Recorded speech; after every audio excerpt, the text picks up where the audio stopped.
les sanctions, mais également par la promotion d'une migration régulière en partenariat avec les pays d'accueil et de transit des migrants, ainsi que le soutien aux initiatives de retour volontaire et à la réintégration.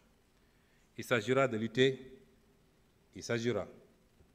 avec la même détermination aussi contre la migration irrégulière de nos ressources naturelles et financières du fait de contrats léonins dans les secteurs miniers, pétrogaziers et halieutiques, dans l'attribution de marchés publics et de biens, services et infrastructures à des intérêts étrangers. Monsieur le Président de l'Assemblée nationale, Mesdames et Messieurs les honorables députés, chers invités, nous allons accompagner tous ces programmes de quelques réformes clés dont certains ont déjà été cités lors de mes développements. Les programmes de développement économique et social durable que je viens de retracer ne peuvent aboutir que si nous réussissons au préalable à consacrer fermement la bonne gouvernance et la transparence dans la gestion publique dans notre pays. C'est le seul moyen de restaurer la confiance entre les populations et leurs dirigeants. Cette confiance sera d'abord bâtie sur l'indépendance de la justice, qui sera protégée des interférences du pouvoir exécutif. Le système judiciaire occupera la place qui aurait toujours dû être la sienne à l'avant-garde du combat contre la corruption, contre le détournement des deniers publics et pour la protection des droits des citoyens. Nous nous appuierons sur les conclusions consensuelles tirées des assises de la justice pour engager très bientôt les réformes à apporter à notre système judiciaire. La participation accrue des citoyens dans la gestion publique par la matérialisation d'une véritable démocratie participative au niveau central comme au niveau local renforcera également l'adhésion des citoyens aux institutions de la République. Une loi d'accès à l'information publique conférera aux citoyens le droit d'exiger toute information publique aux représentants de l'État sous certaines conditions. Et toutes les administrations avec autonomie de gestion, notamment les agences publiques, devront publier annuellement un rapport de bilan de gestion accessible au grand public.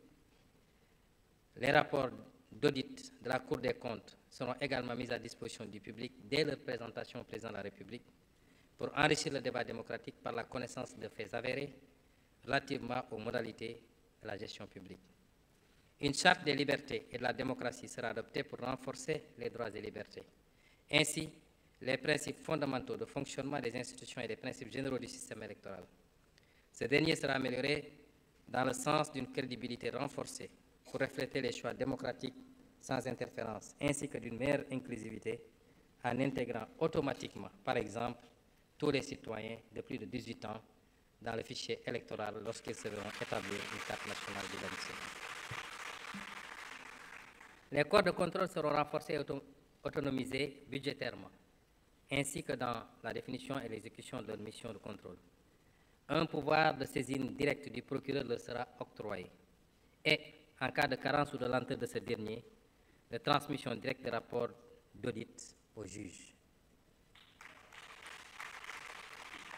C'est le lieu d'annoncer la réforme prochaine de la loi organique sur la Cour des comptes dans le sens du renforcement de son efficacité.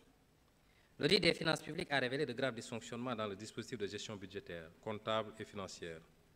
Le moment est venu d'engager des réformes de fond. Ce prérequis est nécessaire au déploiement du programme de rationalisation des dépenses dans le sens d'élargir les marges budgétaires et d'améliorer les impacts économiques et sociaux de la dépense publique. Le souci de transparence dicte une revue organisationnelle des systèmes comptables et budgétaires afin d'assurer l'intégrité et la fiabilité de l'information financière indispensable à la prise de décision, à la confiance de nos concitoyens et de nos partenaires au développement. Désormais, les services statistiques des ministères seront fonctionnellement rattachés à l'Agence nationale de la statistique et de la démographie, l'ANSD. Nous engagerons une réforme foncière et une planification territoriale rigoureuse afin de valoriser les terres agricoles, de sécuriser les droits des producteurs et de protéger les espaces agricoles contre l'urbanisation non planifiée et l'exploitation minière à grande échelle, favorisant ainsi les investissements agricoles à long terme sur les parcelles.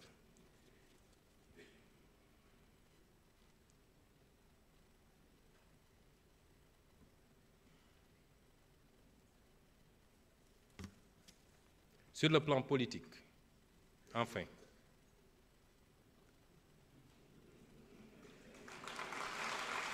ça me permet de voir.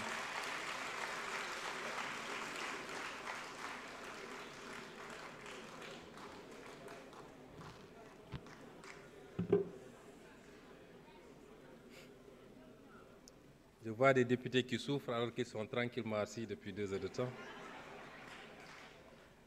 Sur le plan politique, enfin, nous initierons les concertations pour l'assainissement du champ politique. Celles-ci pourraient porter, entre autres, sur la bonne gouvernance associative des partis politiques et des conditions de leur financement public, énoncées par l'article 4 de la Constitution et la loi numéro 89-36 du 12 octobre 1989,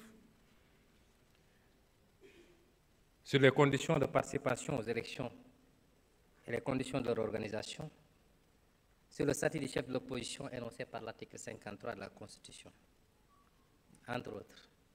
Je n'en dirai pas plus.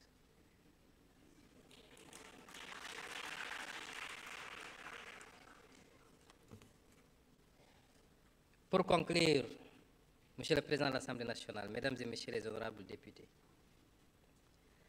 la réussite de cet agenda national de transformation au Sénégal 2050, qui est décliné en un master plan décennal 2025-2034, est planifié dans les programmes, projets et réformes